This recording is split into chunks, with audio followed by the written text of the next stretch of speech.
ಓಂ ಶಾಂತಿ. ಇಂದಿನ ದಿನಾಂಕ 26/2/2025. ಪ್ರಾರ್ಥ ಮುರಳಿ ಬಾಪ್ದಾದ ಮಧುಬನ. ಮಧುರ ಮಕ್ಕಳೇ, ನಿಮಗೆ ಅಪಾರ ಖುಷಿ ಇರಬೇಕು. ನಾವೀಗ ಹಳೆಯ ವಸ್ತ್ರವನ್ನು ಬಿಟ್ಟು ಮನೆಗೆ ಹೋಗುತ್ತೇವೆ. ಮತ್ತೆ ಹೊಸ ವಸ್ತ್ರವನ್ನು ಹೊಸ ಪ್ರಪಂಚದಲ್ಲಿ ತೆಗೆದುಕೊಳ್ಳುತ್ತೇವೆ. ಪ್ರಶ್ನೆ: ನಾಟಕದ ಯಾವ ರಹಸ್ಯವು ಅತಿ ಸೂಕ್ಷ್ಮ ತಿಳಿದುಕೊಳ್ಳುವಂಥದ್ದಾಗಿದೆ? ಉತ್ತರ: ಈ ನಾಟಕವು ನಿಧಾನವಾಗಿ ನಡೆಯುತ್ತಿರುತ್ತದೆ, ಕ್ಷಣ ಪ್ರತಿಕ್ಷಣ ಕಳೆಯುತ್ತಿರುತ್ತದೆ. ಯಾರದ್ದು ಯಾವ ಪಾತ್ರ ನಡೆಯಿತೋ ಅದು ಮತ್ತೆ 5000 ವರ್ಷಗಳ ನಂತರ ಚಾಚೂ ತಪ್ಪದೆ ಪುನರಾವರ್ತನೆಯಾಗುವುದು. ಈ ರಹಸ್ಯವು ಬಹಳ ಸೂಕ್ಷ್ಮ ತಿಳಿದುಕೊಳ್ಳುವಂಥದ್ದಾಗಿದೆ. ಯಾವ ಮಕ್ಕಳು ಈ ರಹಸ್ಯವನ್ನು ಯಥಾರ್ಥವಾಗಿ ತಿಳಿದುಕೊಳ್ಳುವುದಿಲ್ಲವೋ ಅವರು ನಾಟಕದಲ್ಲಿದ್ದರೆ ಪುರುಷಾರ್ಥ ಮಾಡುತ್ತೇವೆಂದು ಹೇಳುತ್ತಾರೆ. ಅವರು ಶ್ರೇಷ್ಠ ಪದವಿಯನ್ನು ಪಡೆಯಲು ಸಾಧ್ಯವಿಲ್ಲ. ಓಂ ಶಾಂತಿ. ಮಕ್ಕಳಿಗೆ ತಂದೆಯ ಪರಿಚಯ ಸಿಕ್ಕಿತು. ಅಂದ ಮೇಲೆ ತಂದೆಯಿಂದ ಆಸ್ತಿಯನ್ನು ತೆಗೆದುಕೊಳ್ಳಬೇಕು ಮತ್ತು ಪಾವನರಾಗಬೇಕಾಗಿದೆ. ಏ ಪತಿತ ಪಾವನ ಬಂದು ನಮ್ಮನ್ನು ಪಾವನ ಮಾಡಿ ಎಂದು ಕರೆಯುತ್ತಾರೆ, ಏಕೆಂದರೆ ನಾವು ಪತಿತ ಬುದ್ಧಿಯವರಾಗಿದ್ದೇವೆಂದು ತಿಳಿಯುತ್ತಾರೆ. ಇದು ಪತಿತ ಕಬ್ಬಿಣದ ಪ್ರಪಂಚವಾಗಿದೆ ಎಂದು ಬುದ್ಧಿಯು ಹೇಳುತ್ತದೆ. ಹೊಸ ಪ್ರಪಂಚಕ್ಕೆ ಸತೋಪ್ರಧಾನ, ಹಳೆಯ ಪ್ರಪಂಚಕ್ಕೆ ತಮೋಪ್ರಧಾನವೆಂದು ಹೇಳಲಾಗುತ್ತದೆ. ನೀವು ಮಕ್ಕಳಿಗೆ ಈಗ ತಂದೆಯು ಸಿಕ್ಕಿದ್ದಾರೆ, ಭಕ್ತರಿಗೆ ಭಗವಂತನು ಸಿಕ್ಕಿದ್ದಾರೆ. ಭಕ್ತಿಯ ನಂತರ ಭಗವಂತನು ಬಂದು ಭಕ್ತಿಯ ಫಲವನ್ನು ಕೊಡುತ್ತಾರೆಂದು ಹೇಳುತ್ತಾರೆ, ಏಕೆಂದರೆ ಪರಿಶ್ರಮ ಪಡುವುದರಿಂದ ಫಲವನ್ನು ಬೇಡುತ್ತಾರೆ. ಭಕ್ತರು ಯಾವ ಪರಿಶ್ರಮ ಪಡುತ್ತಾರೆಂಬುದನ್ನು ನೀವು ತಿಳಿದುಕೊಂಡಿದ್ದೀರಿ. ನೀವು ಅರ್ಧಕಲ್ಪ ಭಕ್ತಿ ಮಾರ್ಗದಲ್ಲಿ ಪೆಟ್ಟನ್ನು ತಿಂದು ಸುಸ್ತಾಗಿದ್ದೀರಿ. ಭಕ್ತಿಯಲ್ಲಿ ಬಹಳ ಪರಿಶ್ರಮ ಪಟ್ಟಿದ್ದೀರಿ. ಇದು ಸಹ ನಾಟಕದಲ್ಲಿ ನಿಗದಿಯಾಗಿದೆ.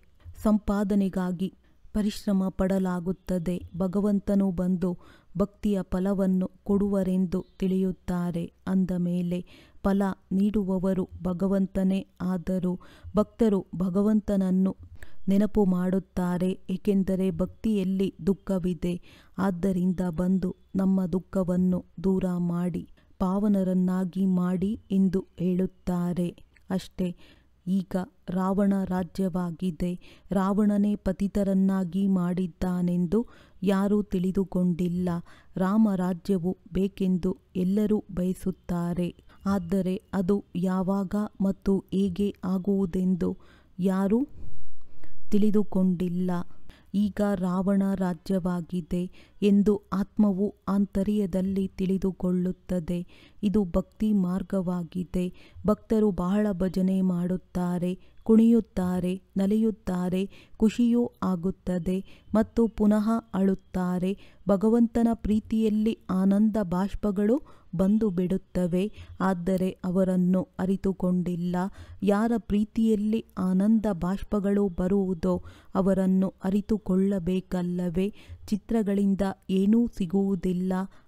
ಬಹಳ ಭಕ್ತಿ ಮಾಡಿದಾಗ ಸಾಕ್ಷಾತ್ಕಾರಗಳಾಗುತ್ತವೆ. ಅದೇ ಅವರಿಗಾಗಿ ಖುಷಿಯ ಮಾತಾಗಿದೆ.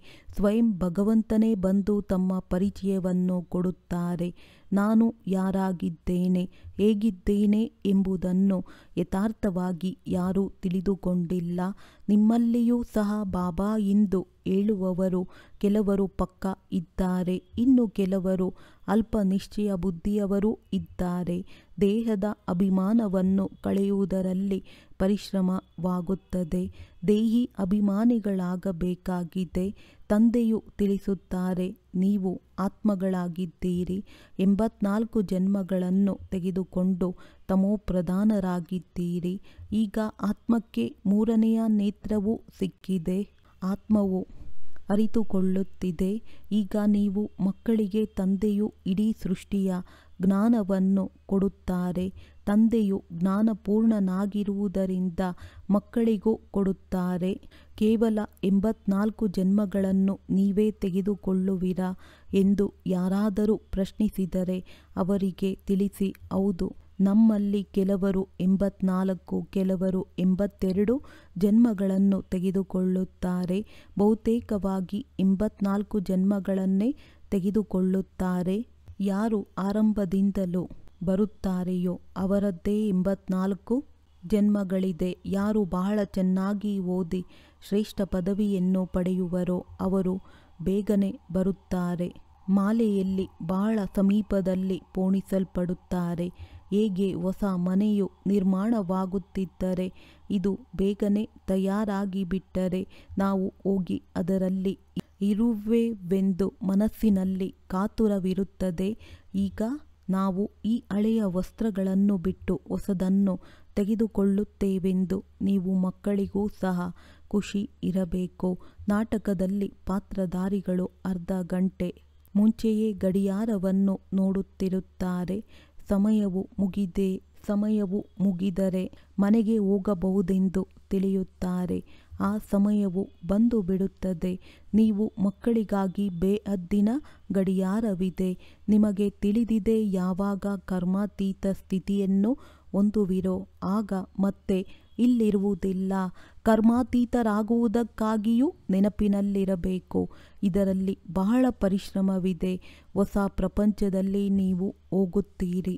ನಂತರ ಒಂದೊಂದು ಜನ್ಮದಲ್ಲಿಯೂ ಕಲೆಗಳು ಕಡಿಮೆಯಾಗುತ್ತಾ ಹೋಗುತ್ತವೆ. ಹೊಸ ಮನೆಯಲ್ಲಿ 6 ತಿಂಗಳು ನಿವಾಸ ಮಾಡುತ್ತೀರೆಂದರೆ ಯಾವುದಾದರೊಂದು ಕಲೆಯುಂಟಾಗುತ್ತದೆ. ಎಲ್ಲವೇ ಸ್ವಲ್ಪ ಅಂತರವಿರುತ್ತದೆ.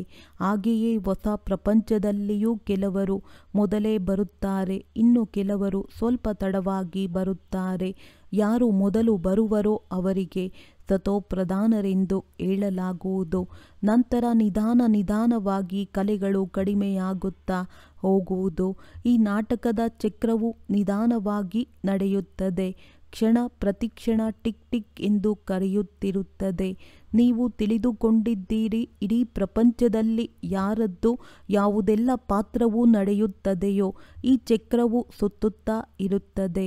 ಇವು ತಿಳಿದುಕೊಳ್ಳುವ ಸೂಕ್ಷ್ಮ ಮಾತುಗಳಾಗಿವೆ. ತಂದೆಯು ಅನುಭವದಿಂದ ತಿಳಿಸುತ್ತಾರೆ. ನೀವು ತಿಳಿದುಕೊಂಡಿದ್ದೀರಿ, ಈ ವಿದ್ಯೆಯು ಮತ್ತೆ 5000 ವರ್ಷಗಳ ನಂತರ ಪುನರಾವರ್ತನೆಯಾಗುವುದು. ಇದು ಮಾಡಲ್ಪಟ್ಟ ನಾಟಕವಾಗಿದೆ. ಈ ಚಕ್ರದ ಬಗ್ಗೆ ಯಾರಿಗೂ ತಿಳಿದಿಲ್ಲ. ಇದರ ರಚಯಿತ, ನಿರ್ದೇಶಕ, ಮುಖ್ಯ ಪಾತ್ರಧಾರಿ ಯಾರೆಂಬುದನ್ನು ಸಹ ತಿಳಿದುಕೊಂಡಿಲ್ಲ. ಈಗ ನೀವು ಮಕ್ಕಳಿಗೆ ತಿಳಿದಿದೆ.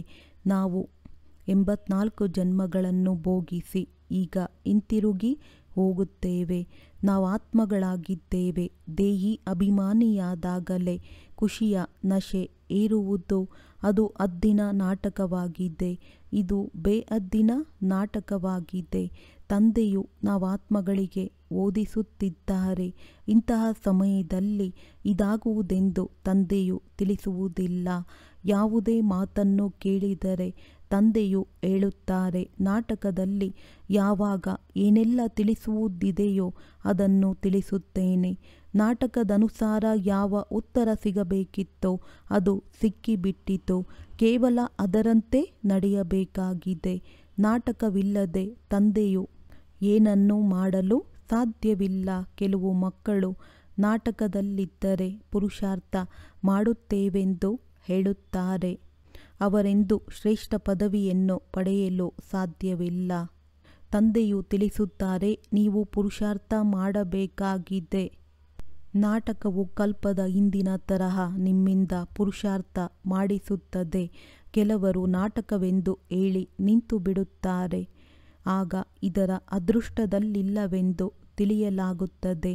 ಈಗ ನಿಮಗೆ ಸ್ಮೃತಿಯು ಬಂದಿದೆ. ನಾವಾತ್ಮಗಳಾಗಿದ್ದೇವೆ. ನಾವು ಈ ಪಾತ್ರವನ್ನಭಿನಯಿಸಲು ಬಂದಿದ್ದೇವೆ. ಆತ್ಮವು ಅವಿನಾಶಿಯಾಗಿದೆ, ಪಾತ್ರವು ಅವಿನಾಶಿಯಾಗಿದೆ. 84 ಜನ್ಮಗಳ ಪಾತ್ರವು ಆತ್ಮದಲ್ಲಿ ನಿಗದಿಯಾಗಿದೆ. ಮತ್ತೆ ಅದೇ ಪಾತ್ರವನ್ನಭಿನಯಿಸುತ್ತೀರಿ.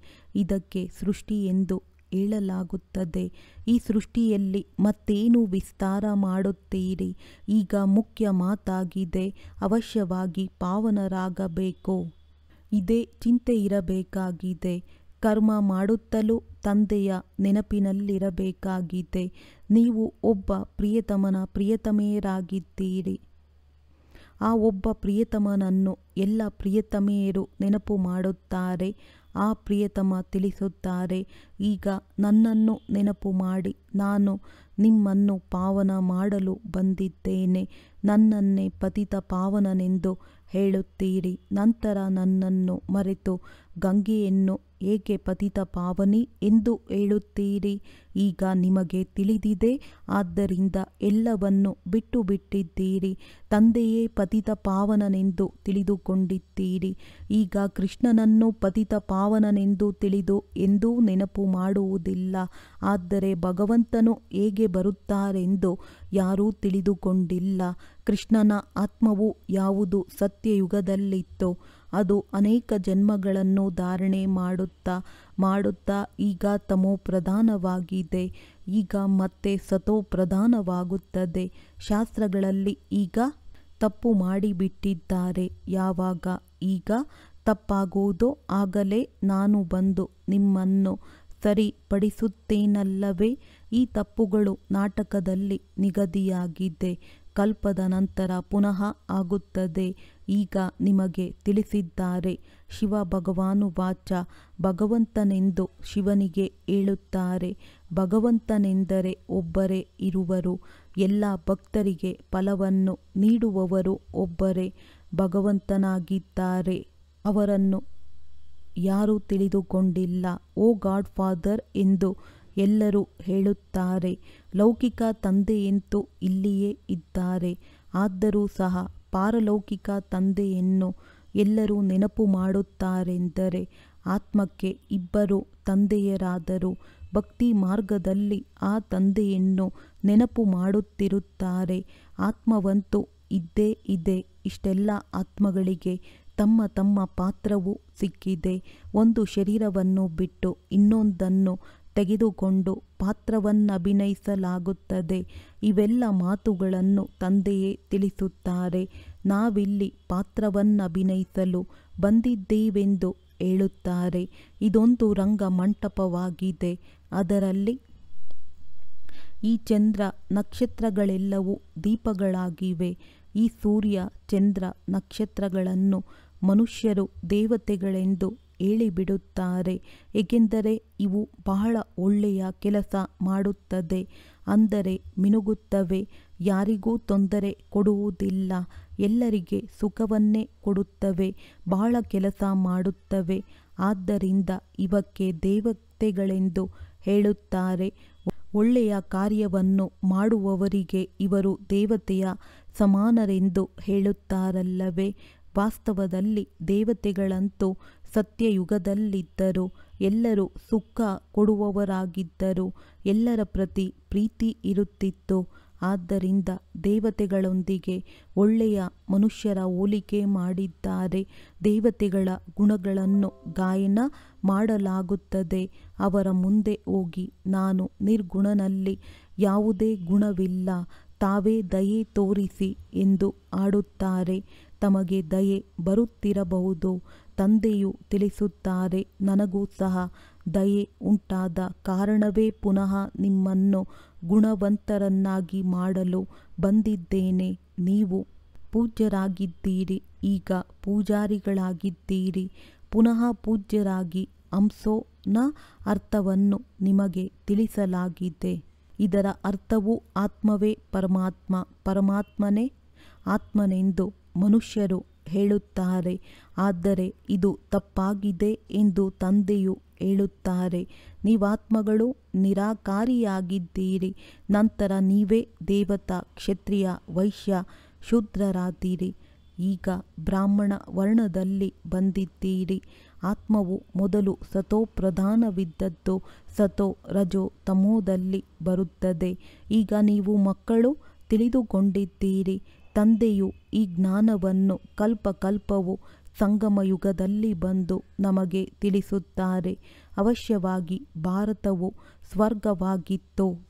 ಅಲ್ಲಿ ಬಹಳ ಕೆಲವರೇ ಮನುಷ್ಯರಿರುತ್ತಾರೆ. ಈಗ ಕಲಿಯುಗವಾಗಿದೆ. ಎಲ್ಲ ಧರ್ಮದವರು ಬಂದು ಬಿಟ್ಟಿದ್ದಾರೆ.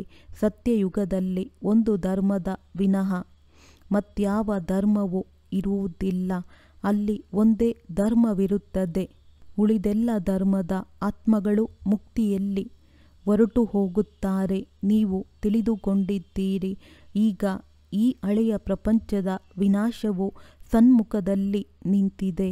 ತಂದೆಯು ರಾಜಯೋಗವನ್ನು ಕಲಿಸುತ್ತಿದ್ದಾರೆ. ಯಾರಾದರೂ ಬಂದಾಗ ಅವರಿಗೆ ತಿಳಿಸಿ, ಇದು ಬೇಹದ್ದಿನ ಗಡಿಯಾರವಾಗಿದೆ. ತಂದೆಯು ದಿವ್ಯ ದೃಷ್ಟಿಯಿಂದ ಈ ಗಡಿಯಾರವನ್ನು ಮಾಡಿಸಿದ್ದಾರೆ. ಹೇಗೆ ಆ ಗಡಿಯಾರವನ್ನು ನೀವು ಪದೇ ಪದೇ ನೋಡುತ್ತೀರಿ, ಹಾಗೆಯೇ ಈ ಬೇಹದ್ದಿನ ಗಡಿಯಾರವು ಈಗ ನೆನಪಿಗೆ ಬರುತ್ತದೆ. ತಂದೆಯು ಬ್ರಹ್ಮರವರ ಮೂಲಕ ಒಂದು ಧರ್ಮದ ಸ್ಥಾಪನೆ, ಶಂಕರನ ಮೂಲಕ ಆಸುರಿ ಪ್ರಪಂಚದ ವಿನಾಶ ಮಾಡಿಸುತ್ತಾರೆ. ಚಕ್ರವು ಅವಶ್ಯವಾಗಿ ಸುತ್ತುವುದು. ಕಲಿಯುಗದ ನಂತರ ಸತ್ಯಯುಗ ಬರುತ್ತದೆ ಎಂದು ವಿವೇಕವು ಹೇಳುತ್ತದೆ. ಈಗ ಮನುಷ್ಯರ ಜನಸಂಖ್ಯೆಯು ಹೆಚ್ಚಾಗಿದೆ. ಬಹಳಷ್ಟು ಉಪದ್ರವಗಳಾಗುತ್ತಲೂ ಇರುತ್ತದೆ. ಅದೇ ಅಣ್ವಸ್ತ್ರಗಳು ಇವೆ. ಶಾಸ್ತ್ರಗಳಲ್ಲಿ ಎಷ್ಟೊಂದು ಕಥೆಗಳನ್ನು ಮಾಡಿದ್ದಾರೆ. ತಂದೆಯು ಬಂದು ವೇದಶಾಸ್ತ್ರಗಳ ಸಾರವನ್ನು ತಿಳಿಸುತ್ತಾರೆ. ಮುಖ್ಯವಾಗಿ 4 ಧರ್ಮಗಳಿವೆ. ಈ ಬ್ರಾಹ್ಮಣ ಧರ್ಮವು 5ನೆಯದಾಗಿದೆ. ಎಲ್ಲದಕ್ಕಿಂತ ಸರ್ವಶ್ರೇಷ್ಠವಾದದ್ದು ಈ ಚಿಕ್ಕ ಧರ್ಮವಾಗಿದೆ. ಯಜ್ಞದ ಸಂಭಾಲನೆ ಮಾಡುವವರು ಈ ಬ್ರಾಹ್ಮಣರಾಗಿದ್ದಾರೆ. ಇದು ಜ್ಞಾನ ಯಜ್ಞವಾಗಿದೆ. ಉಪದ್ರವಗಳನ್ನು ಕಳೆಯಲು ಯಜ್ಞ ರಚಿಸುತ್ತಾರೆ. ಇದರಿಂದ ಯುದ್ಧವಾಗದಿರಲೆಂದು ತಿಳಿಯುತ್ತಾರೆ. ಅರೆ, ಯುದ್ಧವು ನಡೆಯದಿದ್ದರೆ ಸತ್ಯಯುಗವು ಹೇಗೆ ಬರುವುದು? ಇಷ್ಟೆಲ್ಲ ಮನುಷ್ಯರು ಎಲ್ಲಿಗೆ ಹೋಗುವರು? ನಾನು ಎಲ್ಲ ಆತ್ಮಗಳನ್ನು ಕರೆದುಕೊಂಡು ಹೋಗುತ್ತೇನೆಂದರೆ ಅವಶ್ಯವಾಗಿ ಶರೀರಗಳನ್ನು ಇಲ್ಲಿಯೇ ಬಿಡಬೇಕಾಗುತ್ತದೆ. ಏ ತಂದೆಯೇ, ಇಲ್ಲಿಗೆ ಬಂದು ಪತಿತರಿಂದ ಪಾವನ ಮಾಡಿ ಎಂದು ನೀವೇ ಕರೆಯುತ್ತೀರಿ. ತಂದೆಯು ತಿಳಿಸುತ್ತಾರೆ, ನಾನು ಅವಶ್ಯವಾಗಿ ಹಳೆಯ ಪ್ರಪಂಚದ ವಿನಾಶ ಮಾಡಿಸಬೇಕಾಗುತ್ತದೆ. ಪಾವನ ಪ್ರಪಂಚವು ಸತೋಪ್ರಧಾನವಾಗಿದೆ. ಎಲ್ಲರನ್ನೂ ಮುಕ್ತಿಧಾಮಕ್ಕೆ ಕರೆದುಕೊಂಡು ಹೋಗುತ್ತೇನೆ. ಎಲ್ಲರೂ ಕಾಲನನ್ನು ಕರೆಯುತ್ತಾರಲ್ಲವೇ? ನಾವು ಕಾಲರ ಕಾಲ, ಮಹಾಕಾಲನನ್ನು ಕರೆಯುತ್ತಿದ್ದೇವೆಂಬುದನ್ನು ಮನುಷ್ಯರು ತಿಳಿದುಕೊಳ್ಳುವುದೇ ಇಲ್ಲ. ಇದು ಸಹ ನಾಟಕದಲ್ಲಿ ನಿಗದಿಯಾಗಿದೆ. ಆತ್ಮಗಳನ್ನು ಚೀಚಿ ಪ್ರಪಂಚದಿಂದ ಬಿಡಿಸಿ ಶಾಂತಿಧಾಮಕ್ಕೆ ಕರೆದುಕೊಂಡು ಹೋಗುತ್ತೇನೆ. ಇದು ಒಳ್ಳೆಯ ಮಾತಲ್ಲವೇ? ನೀವು ಮುಕ್ತಿಯಲ್ಲಿ ಹೋಗಿ ಮತ್ತೆ ಜೀವನ್ಮುಕ್ತಿಯಲ್ಲಿ ಬರಬೇಕಾಗಿದೆ. ನಂತರ ಜೀವನ ಬಂಧನದಲ್ಲಿ ಬರುತ್ತೀರಿ. ಇಷ್ಟೊಂದು ಜನಸಂಖ್ಯೆಯು ಸತ್ಯಯುಗದಲ್ಲಿ ಬರುವುದಿಲ್ಲ. ಸಮಯ ಕಳೆದಂತೆ ನಂಬರ್ ವಾರಾಗಿ ಬರುತ್ತಾರೆ. ಆದ್ದರಿಂದ ಇಲ್ಲಿ ಶಾಂತಿಧಾಮ ಮತ್ತು ಸುಖಧಾಮವನ್ನು ನೆನಪು ಮಾಡಿರಿ. ಕೊನೆಯಲ್ಲಿ ಯಾರು ಬರುವರೋ ಅವರ ಪಾತ್ರವೇ ಸ್ವಲ್ಪವಿರುತ್ತದೆ. ಮೊದಲು ಅವಶ್ಯವಾಗಿ ಅವರು ಸುಖವನ್ನೇ ಪಡೆಯುತ್ತಾರೆ. ನಿಮ್ಮ ಪಾತ್ರವು ಎಲ್ಲರಿಗಿಂತ ಶ್ರೇಷ್ಠವಾಗಿದೆ. ನೀವು ಬಹಳ ಸುಖ ಪಡೆಯುತ್ತೀರಿ. ಧರ್ಮಸ್ಥಾಪಕರಂತೂ ಕೇವಲ ಧರ್ಮ ಸ್ಥಾಪನೆ ಮಾಡುತ್ತಾರೆ, ಯಾರನ್ನೂ ಮುಕ್ತ ಮಾಡುವುದಿಲ್ಲ. ತಂದೆಯು ಭಾರತದಲ್ಲಿ ಬಂದು ಎಲ್ಲರಿಗೆ ಜ್ಞಾನವನ್ನು ತಿಳಿಸುತ್ತಾರೆ. ಅವರೇ ಎಲ್ಲರ ಪತಿತ ಪಾವನನಾಗಿದ್ದಾರೆ. ಎಲ್ಲರನ್ನೂ ಮುಕ್ತ ಮಾಡುತ್ತಾರೆ. ಅನ್ಯ ಧರ್ಮ ಸ್ಥಾಪಕರು ಯಾರು ಸದ್ಗತಿ ಮಾಡಲು ಬರುವುದಿಲ್ಲ. ಅವರು ಧರ್ಮ ಸ್ಥಾಪನೆ ಮಾಡಲು ಬರುತ್ತಾರೆ. ಅವರು ಶಾಂತಿಧಾಮ, ಸುಖಧಾಮದಲ್ಲಿ ಕರೆದುಕೊಂಡು ಹೋಗುವುದಿಲ್ಲ. ಎಲ್ಲರನ್ನೂ ತಂದೆಯೇ ಶಾಂತಿಧಾಮ, ಸುಖಧಾಮಕ್ಕೆ ಕರೆದುಕೊಂಡು ಹೋಗುತ್ತಾರೆ. ಯಾರು ದುಃಖದಿಂದ ಬಿಡಿಸಿ ಸುಖವನ್ನು ಕೊಡುವರೋ ಅವರದ್ದೇ ತೀರ್ಥಸ್ಥಾನಗಳಾಗುವುದು. ಮನುಷ್ಯರು ಇದನ್ನು ತಿಳಿದುಕೊಂಡಿಲ್ಲ. ವಾಸ್ತವದಲ್ಲಿ ಒಬ್ಬ ತಂದೆಯದೇ ಸತ್ಯ ತೀರ್ಥಸ್ಥಾನವಾಗಿದೆ. ಮಹಿಮೆಯು ಅವರೊಬ್ಬರದ್ದೇ ಆಗಿದೆ. ಏ ಮುಕ್ತಿದಾತ, ಬನ್ನಿ ಎಂದು ಎಲ್ಲರೂ ಅವರನ್ನು ಕರೆಯುತ್ತಾರೆ. ಅಂದಾಗ ಭಾರತವೇ ಸತ್ಯವಾದ ತೀರ್ಥಸ್ಥಾನವಾಗಿದೆ. ಇಲ್ಲಿ ತಂದೆಯು ಬಂದು ಎಲ್ಲರಿಗೆ ಮುಕ್ತಿ ಜೀವನ್ಮುಕ್ತಿಯನ್ನು ಕೊಡುತ್ತಾರೆ. ಅದರಿಂದ ನೀವು ಭಕ್ತಿ ಮಾರ್ಗದಲ್ಲಿ ಅವರ ದೊಡ್ಡ ದೊಡ್ಡ ಮಂದಿರಗಳನ್ನು ಕಟ್ಟುತ್ತೀರಿ, ವಜ್ರವೈಡೂರ್ಯಗಳ ಮಂದಿರಗಳನ್ನು ಕಟ್ಟಿಸುತ್ತೀರಿ. ಸೋಮನಾಥ ಶಿವ ಮಂದಿರವನ್ನು ಎಷ್ಟು ಸುಂದರವಾಗಿ ಮಾಡಿಸುತ್ತಾರೆ. ಮತ್ತು ನೋಡಿ, ಅದೇ ತಂದೆಯು ಈಗ ಎಲ್ಲಿ ಕುಳಿತಿದ್ದಾರೆ? ಪತಿತ ಶರೀರದಲ್ಲಿ ಪತಿತ ಪ್ರಪಂಚದಲ್ಲಿ ಬಂದಿದ್ದಾರೆ. ಅದನ್ನು ನೀವೇ ಅರ್ಥ ಮಾಡಿಕೊಳ್ಳುತ್ತೀರಿ ಮತ್ತು ತಂದೆಗೆ ಸಹಯೋಗಿಗಳಾಗುತ್ತೀರಿ. ಅನ್ಯರಿಗೆ ಮಾರ್ಗವನ್ನು ತಿಳಿಸಲು ಯಾರು ಸಹಯೋಗ ನೀಡುವರೋ ಅವರಿಗೆ ಶ್ರೇಷ್ಠ ಪದವಿಯು ಸಿಗುವುದು. ಇದು ನಿಯಮವಾಗಿದೆ. ತಂದೆಯು ತಿಳಿಸುತ್ತಾರೆ, ಮಕ್ಕಳೇ ಪರಿಶ್ರಮ ಪಡಿ, ತಂದೆ ಮತ್ತು ಆಸ್ತಿಯನ್ನು ನೆನಪು ಮಾಡಿ ಅನೇಕರಿಗೆ ಮಾರ್ಗವನ್ನು ತೋರಿಸಿ. 84 ಜನ್ಮಗಳ ಚಕ್ರವು ಸನ್ಮುಖದಲ್ಲಿದೆ. ಇದು ಒಂದು ರೀತಿ ಕುರುಡರ ಮುಂದೆ ಕನ್ನಡಿ ಹಿಡಿದ ಆಗಿದೆ. ಈ ನಾಟಕವು ಚಾಚೂ ತಪ್ಪದೆ ಪುನರಾವರ್ತನೆಯಾಗುತ್ತದೆ. ಆದರೂ ಸಹ ನನ್ನನ್ನು ಯಾರೂ ತಿಳಿದುಕೊಳ್ಳುತ್ತಿಲ್ಲ. ನನ್ನ ಮಂದಿರವನ್ನು ಲೂಟಿ ಮಾಡಿದಾಗ ನಾನು ಏನಾದರೂ ಮಾಡುತ್ತೇನೆಂದಲ್ಲ. ನಾಟಕದಲ್ಲಿ ಲೂಟಿ ಮಾಡುವುದೂ ಸಹ ನಿಗದಿಯಾಗಿದೆ. ಕಲ್ಪದ ನಂತರವೂ ಲೂಟಿ ಮಾಡಿ ತೆಗೆದುಕೊಂಡು ಹೋಗುತ್ತಾರೆ. ಪತಿತರಿಂದ ಪಾವನರನ್ನಾಗಿ ಮಾಡಿ ಎಂದು ನನ್ನನ್ನು ಕರೆಯುತ್ತಾರೆ. ಆದ್ದರಿಂದ ನಾನು ಬಂದು ನೀವು ಮಕ್ಕಳಿಗೆ ಓದಿಸುತ್ತೇನೆ. ನಾಟಕದಲ್ಲಿ ವಿನಾಶವಾಗುವುದು ನಿಶ್ಚಿತವಾಗಿದೆ. ಅದು ಪುನಃ ಆಗುವುದು. ವಿನಾಶವಾಗಲೆಂದು ನಾನೇನು ಚೂಮಂತ್ರವನ್ನು ಹಾಕುವುದಿಲ್ಲ. ಈ ಅಣ್ವಸ್ತ್ರಗಳೆಲ್ಲವೂ ತಯಾರಾಗಿದೆ. ಇವು ತಯಾರಾಗುವುದು ನಾಟಕದಲ್ಲಿ ನಿಗದಿಯಾಗಿದೆ. ನಾನು ಸಹ ನಾಟಕದ ಬಂಧನದಲ್ಲಿ ಬಂಧಿತನಾಗಿದ್ದೇನೆ. ನನ್ನ ಪಾತ್ರವು ಎಲ್ಲರಿಗಿಂತ ದೊಡ್ಡದಾಗಿದೆ. ಸೃಷ್ಟಿಯನ್ನು ಪರಿವರ್ತನೆ ಮಾಡುವುದು, ಪತಿತರಿಂದ ಪಾವನರನ್ನಾಗಿ ಮಾಡುವುದು. ಈಗ ಸಮರ್ಥರು ಯಾರು? ನಾನೋ ಅಥವಾ ನಾಟಕವೋ? ರಾವಣನೂ ಸಹ ನಾಟಕದನುಸಾರ ಬರಲೇಬೇಕಾಗಿದೆ. ನನ್ನಲ್ಲಿ ಯಾವ ಜ್ಞಾನವಿದೆಯೋ ಅದನ್ನು ಬಂದು ತಿಳಿಸುತ್ತೇನೆ. ನೀವು ಶಿವತಂದೆಯ ಸೈನ್ಯವಾಗಿದ್ದೀರಿ. ರಾವಣನ ಮೇಲೆ ಜಯಗಳಿಸುತ್ತೀರಿ. ತಂದೆಯು ತಿಳಿಸುತ್ತಾರೆ, ಸೇವಾ ಕೇಂದ್ರಗಳನ್ನು ತೆರೆಯುತ್ತಾ ಹೋಗಿ. ನಾನು ಓದಿಸುವುದಕ್ಕಾಗಿ ಬರುತ್ತೇನೆ. ನಾನು ಏನನ್ನೂ ಪಡೆಯುವುದಿಲ್ಲ. ಹಣ ಏನೆಲ್ಲವೂ ಇದೆಯೋ ಅದನ್ನು ಇದರಲ್ಲಿ ಸಫಲ ಮಾಡಿಕೊಳ್ಳಿ. ಎಲ್ಲವನ್ನು ಮುಗಿಸಿ. ಹಸಿವಿನಿಂದ ಬಳಲಿ ಎಂದು ಹೇಳುತ್ತಿಲ್ಲ. ಹಸಿವಿನಿಂದ ಯಾರೂ ಬಳಲುವುದಿಲ್ಲ. ತಂದೆಯು ಎಲ್ಲವನ್ನೂ ಕೊಟ್ಟರು ಅಂದ ಮೇಲೆ ಹಸಿವಿನಿಂದಿರಿಸಲು ಸಾಧ್ಯವೇ? ನೀವೀಗ ಹಸಿವಿನಿಂದ ಬಳಲುತ್ತಿದ್ದೀರೋ? ಶಿವತಂದೆಯ ಭಂಡಾರವಾಗಿದೆ. ಇತ್ತೀಚೆಗಂತೂ ಪ್ರಪಂಚದಲ್ಲಿ ಎಷ್ಟೊಂದು ಮಂದಿ ಹಸಿವಿನಿಂದ ಸಾಯುತ್ತಿರುತ್ತಾರೆ. ಈಗ ನೀವು ಮಕ್ಕಳಂತೂ ತಂದೆಯಿಂದ ಪೂರ್ಣ ಆಸ್ತಿಯನ್ನು ತೆಗೆದುಕೊಂಡು ಪುರುಷಾರ್ಥ ಮಾಡಬೇಕಾಗಿದೆ. ಇದು ಆತ್ಮೀಯ ಪ್ರಾಕೃತಿಕ ಚಿಕಿತ್ಸೆಯಾಗಿದೆ. ಬಹಳ ಸರಳವಾದ ಮಾತನ್ನು ಮುಖದಿಂದ ತಿಳಿಸುತ್ತಾರೆ. ಮನ್ಮನಾಭವ ಆತ್ಮಕ್ಕೆ ಚಿಕಿತ್ಸೆ ನೀಡುತ್ತಾರೆ. ಆದ್ದರಿಂದ ತಂದೆಗೆ ಅವಿನಾಶಿ ವೈದ್ಯರೆಂದು ಹೇಳುತ್ತಾರೆ. ಇಂತಹ ಒಳ್ಳೆಯ ಆಪರೇಷನ್ನನ್ನು ಕಲಿಸುತ್ತಾರೆ. ನನ್ನನ್ನು ನೆನಪು ಮಾಡಿದರೆ ನಿಮ್ಮ ಎಲ್ಲ ದುಃಖಗಳು ದೂರವಾಗಿ ಬಿಡುತ್ತವೆ. ಚಕ್ರವರ್ತಿ ರಾಜರಾಗಿ ಬಿಡುತ್ತೀರಿ.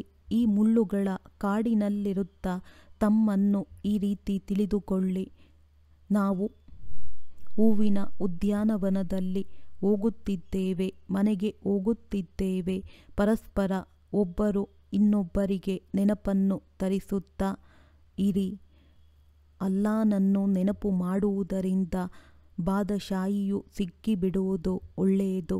ಮಧುರಾತಿ ಮಧುರ ಅಗಲಿ ಹೋಗಿ ಮರಳಿ ಸಿಕ್ಕಿರುವ ಮಕ್ಕಳ ಪ್ರತಿ ಮಾತ್ಪಿತಾ ಬಾಪ್ದಾದಾರವರ ನೆನಪು, ಪ್ರೀತಿ ಹಾಗೂ ಸುಪ್ರಭಾತ. ಆತ್ಮಿಕ ತಂದೆಯ ಆತ್ಮಿಕ ಮಕ್ಕಳಿಗೆ ನಮಸ್ತೆ. ಧಾರಣೆಗಾಗಿ ಮುಖ್ಯ ಸಾರ: ಶ್ರೇಷ್ಠ ಪದವಿಯನ್ನು ಪಡೆಯಲು ತಂದೆಗೆ ಸಂಪೂರ್ಣ ಸಹಯೋಗಿಗಳಾಗಬೇಕಾಗಿದೆ. ಕುರುಡರಿಗೆ ಮಾರ್ಗವನ್ನು ತೋರಿಸಬೇಕಾಗಿದೆ. ಬೇಹದ್ದಿನ ಗಡಿಯಾರವನ್ನು ಸದಾ ನೆನಪಿನಲ್ಲಿಟ್ಟುಕೊಳ್ಳಬೇಕಾಗಿದೆ. ಯಜ್ಞದ ಸಂಭಾಲನೆ ಮಾಡಲು ಸತ್ಯ ಬ್ರಾಹ್ಮಣರಾಗಬೇಕಾಗಿದೆ. ಹಣ ಇತ್ಯಾದಿ ಏನೆಲ್ಲವೂ ಇದೆಯೋ ಅದನ್ನು ಸಫಲ ಮಾಡಿ ತಂದೆಯಿಂದ ಸಂಪೂರ್ಣ ಆಸ್ತಿಯನ್ನು ಪಡೆಯಬೇಕಾಗಿದೆ. ವರದಾನ: ಮನ್ಮನಾಭವದ ವಿಧಿಯ ಮೂಲಕ ಬಂಧನಗಳ ಬೀಜವನ್ನು ಸಮಾಪ್ತಿ ಮಾಡುವಂತಹ ನಷ್ಟಮೋಹ ಸ್ಮೃತಿ ಸ್ವರೂಪ ಭವ. ಬಂಧನಗಳ ಬೀಜವಾಗಿದೆ ಸಂಬಂಧ. ಯಾವಾಗ ತಂದೆಯ ಜೊತೆ ಸರ್ವ ಸಂಬಂಧ ಜೋಡಿಸಿರುವಿರಿ ಅಂದ ಮೇಲೆ ಬೇರೆ ಯಾರ ಮೇಲಾದರೂ ಮೋಹ ಹೇಗೆ ಆಗಲು ಸಾಧ್ಯ? ಸಂಬಂಧವಿಲ್ಲದೆ ಮೋಹ ಆಗುವುದಿಲ್ಲ.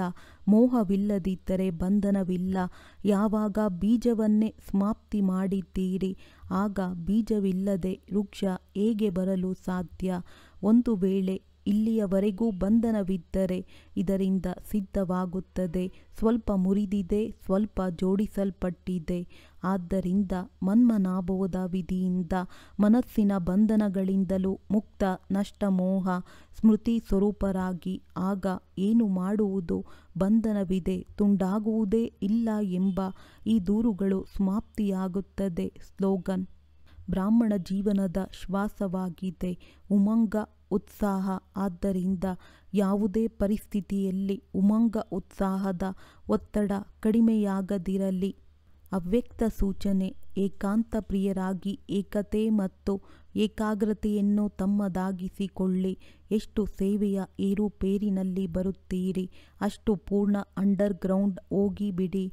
ಯಾವುದೇ ಹೊಸ ಆವಿಷ್ಕಾರ ಮತ್ತು ಶಕ್ತಿಶಾಲಿ ಆವಿಷ್ಕಾರ ಅಂಡರ್ ಗ್ರೌಂಡ್ನಲ್ಲಿಯೇ ಮಾಡುತ್ತಾರೆ.